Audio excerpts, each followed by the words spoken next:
วัสดีครับท่านผู้ฟังที่เคารพทุกท่านใกล้ถึงปีใหม่เมืองของเฮามานักแก่ปีใหม่ปีนี้ของคนเมืองเฮาวันสังขารล่องตรงกับวันที่14เมษายนวันเน่าตรงกับวันที่15วันพญาวันก็ตรงวันที่16นะครับอันนี้คือการคำนวณปีใหม่แบบคนเมืองล้านนาของเฮาพอถึงปีใหม่ผมก็มานึกถึงสมัยเป็นละอ่อนเมื่ออายุได้สัก7-8 ขวบพ่อแม่ก็จะพาไปแอวหาป้าอุ้ยซึ่งอยู่ที่อำเภอป้าวแล้วป้าอุ้ยก็จะเล่าเรื่องต่างๆให้ฟังก็มีนิทานเรื่องหนึ่งที่ป้าอุ้ยเล่าให้ฟังในสมัยนั้นจากครั้งนั้นผมก็ยังบ่เคยได้ยินนิทานเรื่องนี้ที่ไหนมาก่อนเลยคนในตำนานปักกระปืนต่างๆก็บ่ปะก็ยังบ่เคยมีไผเขียนมาก่อนเลยบ่ฮู้ว่าป้าอุ้ยเอามาจากไหนวันนี้ก็เป็นโอกาสอันดีที่ผมจะได้นำนิทานป้าอุ้ยเรื่องสองหนุ่มพาราณสีให้ท่านฟังต่อไป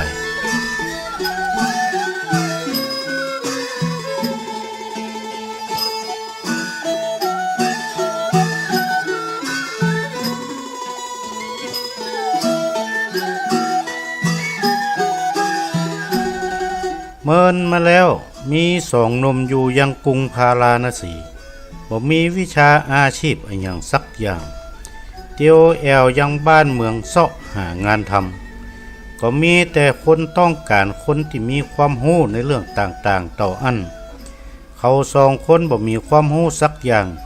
เสาะหางานตั้งใดก็บ่มีไผรับเข้าแยกการ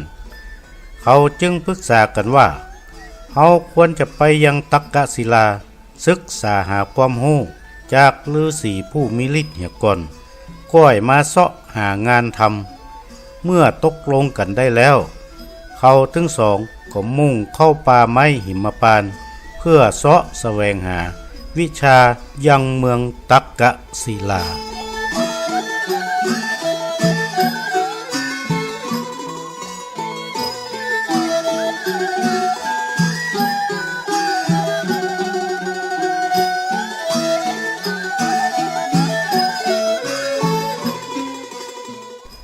เขาเที่ยวต่างผ่านป่าไม้ดงหนาพระฤาษีก็มากมายไทยถามขยักได้วิชาความรู้ของฤาษีเหล่านั้น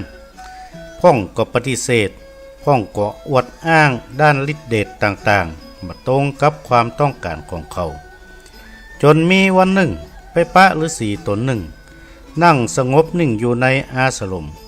เขาทั้งสองก็ไปกราบไหว้แล้วก็ถามพระฤาษีว่าท่านพระฤาษีผู้มีฤทธิ์ท่านพอมีวิชาที่จะสามารถทำงานได้ทุกสิ่งทุกอย่างให้สำเร็จด้วยดีก่อว่าอันฤาษีพอสองหนุ่มเล็งเห็นยังบารมีของเขาถึงสองแล้วก็ว่าเฮามีวิชาหนึ่งซึ่งวิชานี้ว่ากันว่าการทำงานใดย่อมสำเร็จด้วยดีทุกประการว่าอัน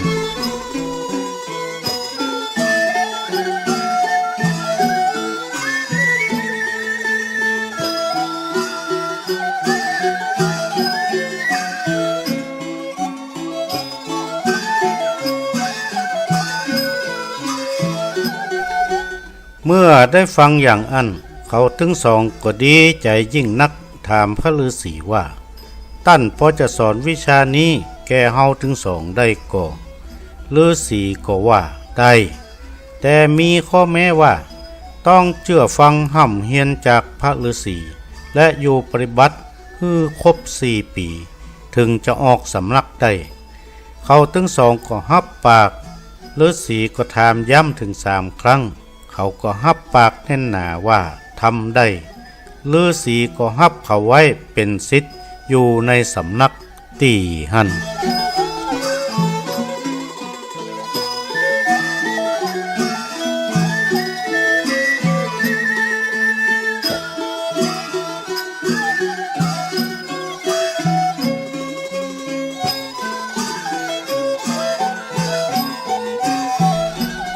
หลังจากนำน้ำขมิ้นส้มปล่อยธูปเทียน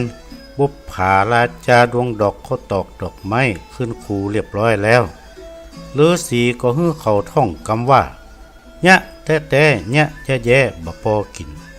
ฮื้อท่องกำนี้จนขึ้นใจ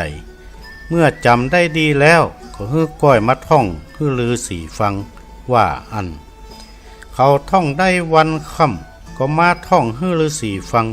ฤาษีก็ว่ายังบ่ดีปอฮื้อไปท่องมาใหม่แหมเดือนหนึ่งแล้วก้อยมาท่องฮื้อฟังว่าอัน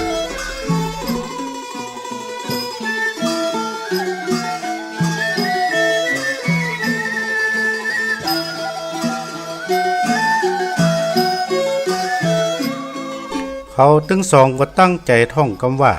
ญะแต่ญะแย่บ่พอกินตึงวันตึงคืนพอท่องได้แล้วเดือนหนึ่งเขาก็มาท่องให้ฤาษีฟังแห่งใหม่ฤาษีก็ว่ายังบ่ดีเตื้อ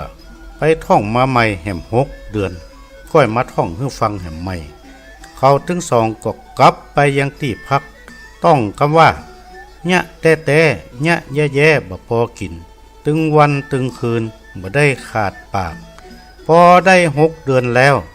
เขาก็มาท่องให้ฤาษีฟังแห่งใหม่ฤาษีได้ฟังคำที่เขาท่องว่าญะแต่ญะแย่บ่พอกินฤาษีก็สายหัวกล่าวว่ายังบ่ดีปอเฮ้อปิกไปท่องมาแห่ง6 เดือนว่าอัน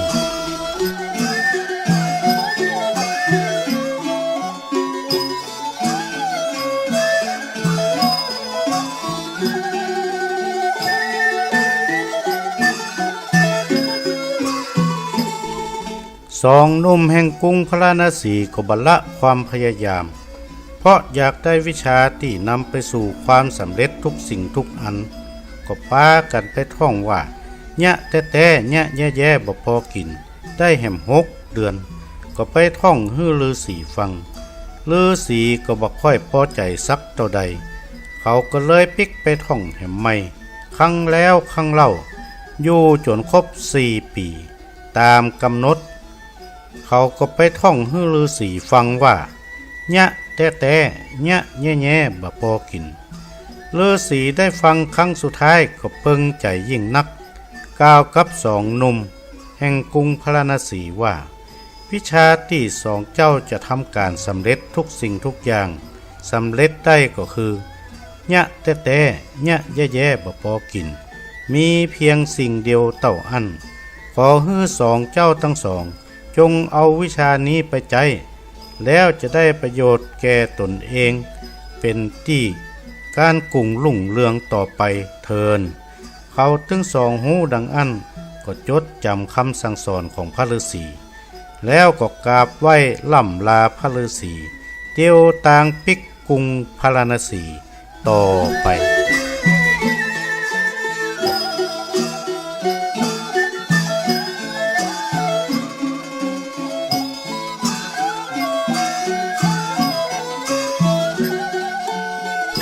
ท่านผู้ฟังที่เคารพครับสองหนุ่มเรียนวิชาจากพระฤาษีก็ได้พระคาถาเพียงคำเดียวต่ออันก็คือญะแต่ญะแย่บ่พอกินเรียนถึง4 ปีได้เพียงคำเดียวเต่าอันหลังจากล่ำลาพระฤาษีแล้วเขาจะเป็นอย่างใดต่อไปผมคงจะได้เล่าต่อในคราวหน้าก่อนจากกันในวันนี้ผมขอฝากคำบักเก่าเอาไว้ว่าญะแต่ญะแย่บ่พอกินวันนี้ผมนานวาดขอวาดวางลงเต้าอี้เต้านี้แลสวัสดีครับ